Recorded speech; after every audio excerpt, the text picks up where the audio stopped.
San Jose, California, Dabo Swinney saw his first tumbleweed Saturday.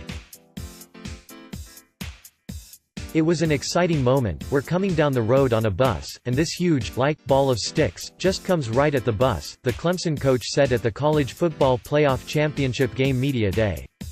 I'm like, what the heck is that? He's like, that's a tumbleweed. I thought those were just in like Roadrunner or the movies or something. Chalk up another American life experience for Dabo, the hick tourist who lives and works in a small town in the South Carolina upstate region. He's seen a lot while traversing the country to play Alabama the past 4 years.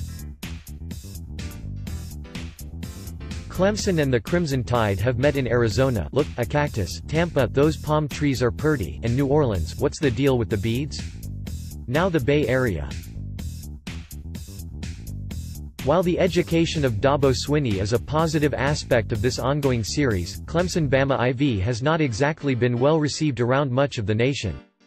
Critics have dumped a bucket of haterade on this red-hot rivalry. Some say they won't watch Monday night. Some say 4 straight seasons of playoff matchups between these two is ruining college football. Some people are weird like that. These are the 2 best programs in the sport, by far, and they should be applauded for their sustained excellence. This should be a rivalry celebrated the way Lakers-Celtics was in the 1980s, and the way Warriors-Cavaliers is today. Yes, this is largely a regional affair, 2 schools tucked away in the southeastern U.S. But fans of the sport should enjoy a riveting and compelling series of showdowns, with 2 of the previous 3 matchups turning into absolute classics. Instead, a jealous nation is taking shots. College football's tribalism has reached the point of partisan politics, where every opponent's victory is to be downgraded, facts are fudged and nefarious bias is constantly claimed. Basically, there's a whole lot of whining going on. Alabama's Nick Saban (L) and Clemson's Dabo Swinney have met in the CFP title game 3 of the last 4 seasons. AP, the system isn't rigged. Alabama isn't here because ESPN favors the SEC. Clemson isn't here because it had the luxury of coasting through a weak league. They're both here because nobody has been able to beat them, and almost nobody has even come close. Average margin of victory for the undefeated Tide, 31.5. Average margin of victory for the undefeated Tigers, 31.4. Complaints about scheduling are loud and persistent. Clemson and Alabama come from the 2 Power 5 conferences that don't play 9 league games, the Atlantic Coast and Southeastern, and that seems to infuriate a lot of people. Then there is the fact that both played a game against an FCS opponent. What's happened when other top teams have gotten their shot at these guys in the playoff? Alabama is 4-1 against teams other than Clemson, having won the last 4 in a row. Clemson is 3-0 against teams other than Alabama, all of them blowouts. Carping about who these 2 have played rings a little hollow when they whip all comers. Somebody's got to beat us.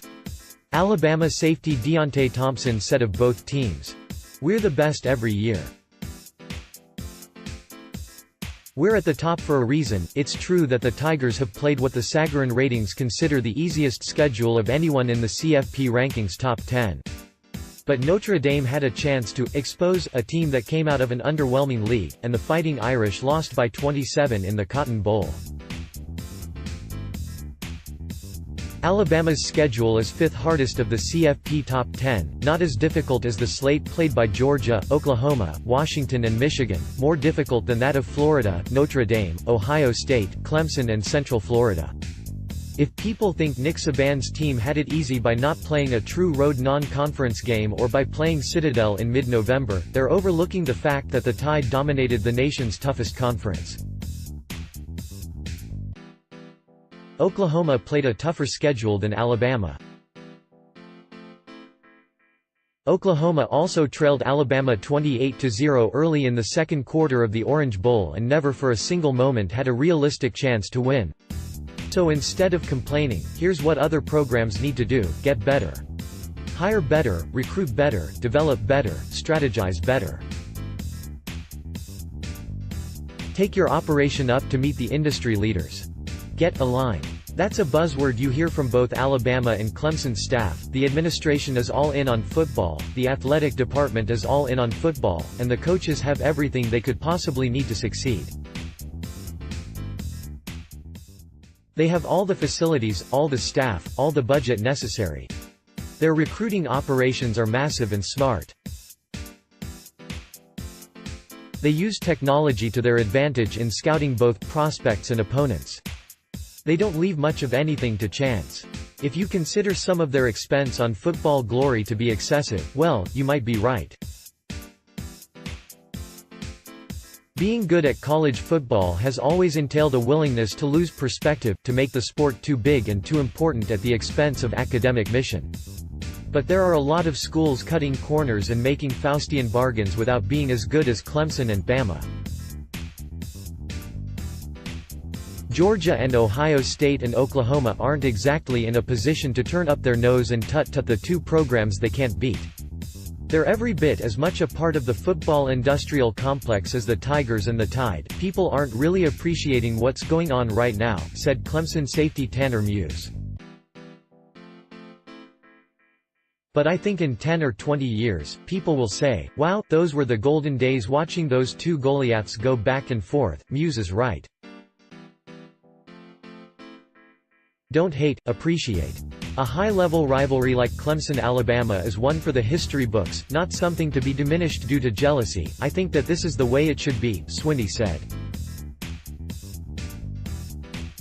Two best teams, the two best programs, the most consistent having a chance to kind of battle it out for all the marbles, and the tumbleweeds.